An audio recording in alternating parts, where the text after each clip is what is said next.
Olá pessoal!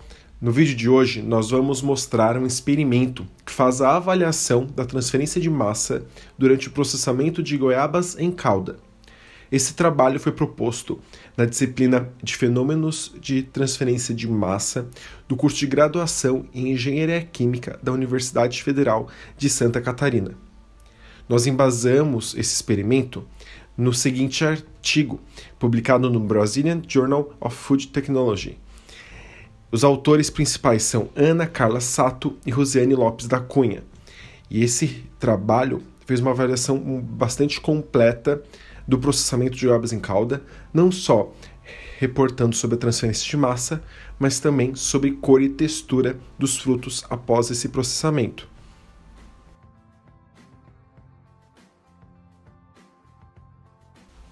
No experimento, foram utilizadas 10 goiabas, de tamanho padrão entre elas, esféricas e pouco maduras. Para que a casca não influenciasse no processo de transferência de massa, o primeiro passo é fazer o descascamento químico dos frutos.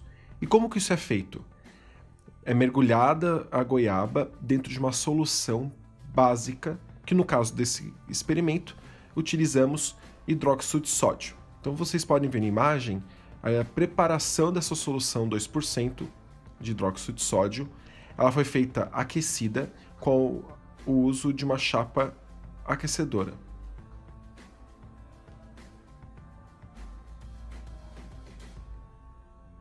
A solução foi mantida a 65 graus Celsius com o uso do Thermopar do próprio aquecedor.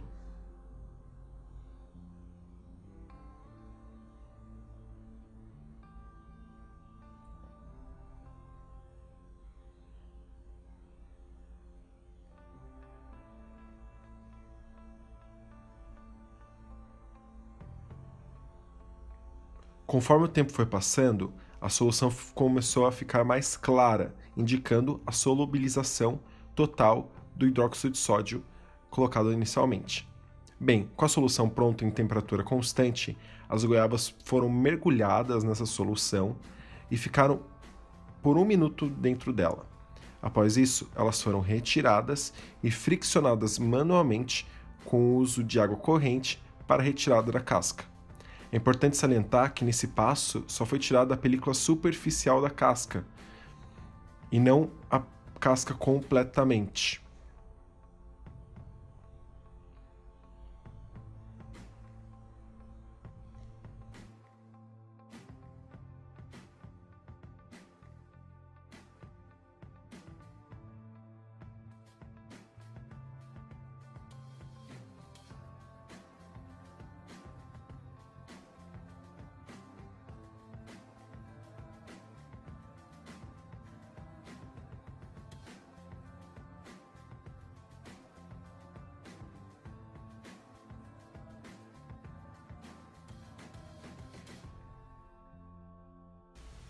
Após o descascamento químico das goiabas, elas passaram por um processo de preparação das amostras. Cortamos as goiabas em pedaços e após isso retiramos as sementes, para que tivéssemos apenas polpa participando da transferência de massa. Após isso, cortamos as amostras em pedaços ainda menores para que tivéssemos uma distribuição mais uniforme dentro do becker onde ocorreria a transferência de massa. Bem, após isso, nós caracterizamos cada amostra com a massa delas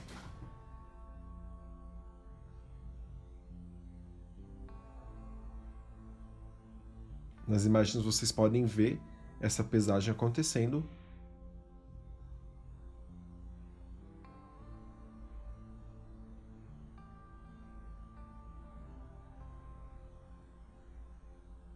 E também a espessura dessas amostras, o que é muito importante, pois nos cálculos consideramos as goiabas como placas planas. Enquanto parte do grupo terminava de caracterizar as amostras, outra parte preparava o banho-maria, onde ocorreria o aquecimento do becker de solução, e também fazia a solução de açúcar, onde as goiabas seriam cozidas. Então vocês veem na imagem agora a pesagem desse açúcar.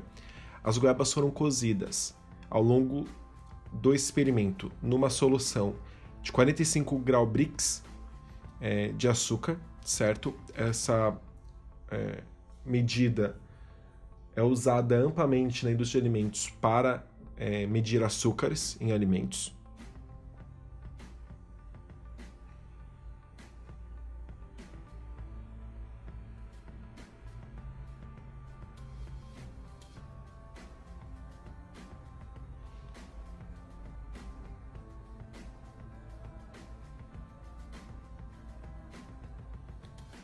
E ao todo foram utilizados 245 gramas de açúcar. Após isso, adicionamos água. Ao todo, 300 gramas de água.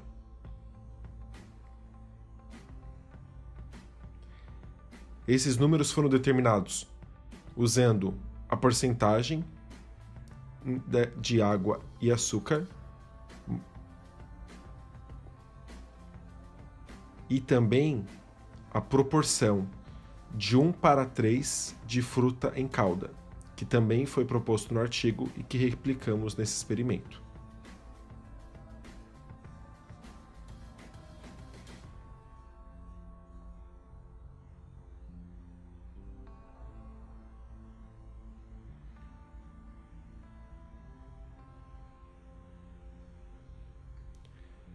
Com a solução pronta, nós aquecemos ela com o termopar da chapa aquecedora na panela de banho-maria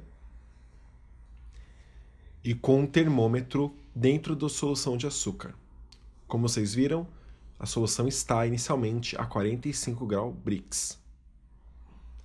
Quando a temperatura da solução ficou constante em 60 graus, nós adicionamos as amostras de goiaba que já haviam sido caracterizadas anteriormente. O procedimento que vocês vão ver a seguir foi realizado primeiramente de 5 em 5 minutos até 30 minutos total de experimento e após isso de 10 em 10 minutos até 60 minutos de experimento. Esse procedimento consistiu na retirada de cada amostra de goiaba colocada na calda de açúcar, medição de grau Brix da solução e também medição da massa da goiaba. Vocês vão conferir esse procedimento a partir de agora.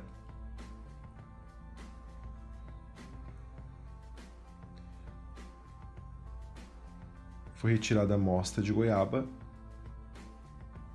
e levada até a balança analítica para pesagem. Antes de pesar, sempre a goiaba foi submetida a uma secagem rápida com guardanapo para retirar excesso de solução de açúcar ao redor.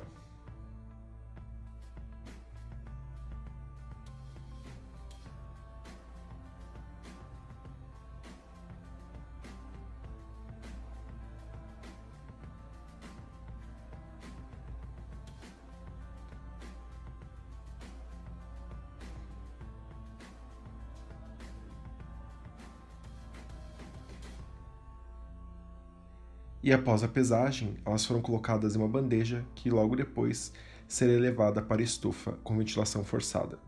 Nesse momento, a solução está sendo avaliada para analisar o grau Brix. E também foi retirada uma determinada quantidade proporcional à quantidade de goiaba retirada naquele momento, para que a proporção de 1:3 de fruto e calda permanecesse constante ao longo do experimento.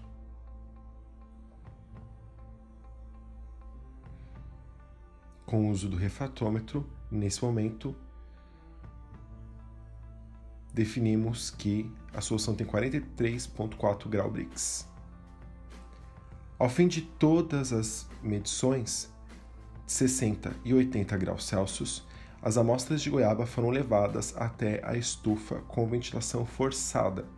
Essa estufa já estava pré-aquecida a 60 graus Celsius. Nessa estufa, as amostras serão secadas para que a gente analise a perda de água dela de um dia para o outro.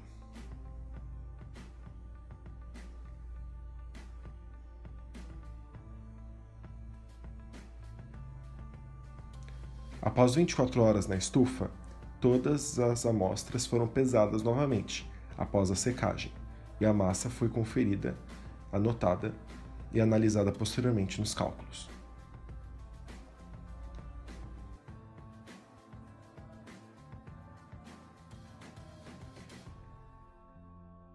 Os coeficientes de difusão aparente foram calculados com base na resolução da lei de Fick, desenvolvida por Crank em 1975, para a placa plana infinita, que é a equação que vocês veem no vídeo, onde x0 e xt equivalem à concentração inicial e a tempo t, respectivamente, xe a concentração no equilíbrio, L a metade da espessura do produto em metros, por isso nós medimos as espessuras das amostras de goiaba, T ao tempo de processo em segundos, N ao número de termos da série e D o coeficiente de difusão em metros quadrados por segundo. Nesses gráficos é possível avaliar o perfil da perda de água e também do ganho de açúcar dos frutos dentro da solução em função do tempo. Os pontos são pontos experimentais retirados durante o experimento e a linha tracejada é a curva ajustada pela equação mostrada anteriormente. Esses gráficos são a 60 graus Celsius e com a equação utilizada também é possível calcular os coeficientes de difusão. Vocês conferem agora nessa tabela. A 60 graus Celsius, os coeficientes de difusão são dados em centímetros quadrados por minuto.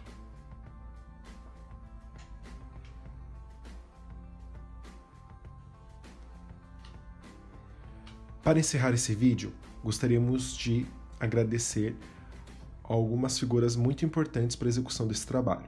Primeiramente, a professora doutora Cíntia Soares, ministrante da disciplina de Fenômenos de Transferência de Massa, do curso de Engenharia Química, do Departamento de Engenharia Química e Engenharia de Alimentos da UFSC. Também ao professor Dr. João Borges Laurindo, que ofereceu espaço do seu laboratório para a realização desse experimento. Também a equipe de pesquisadores do PROFI, o Laboratório de Propriedades Físicas de Alimentos, que nos ajudaram e também disponibilizaram espaço e equipamentos. Ao Dr. Lenilton Santos Soares, que também nos auxiliou na execução de todas as etapas do experimento. E também a bolsista de iniciação científica do laboratório, Helena Feldhaus.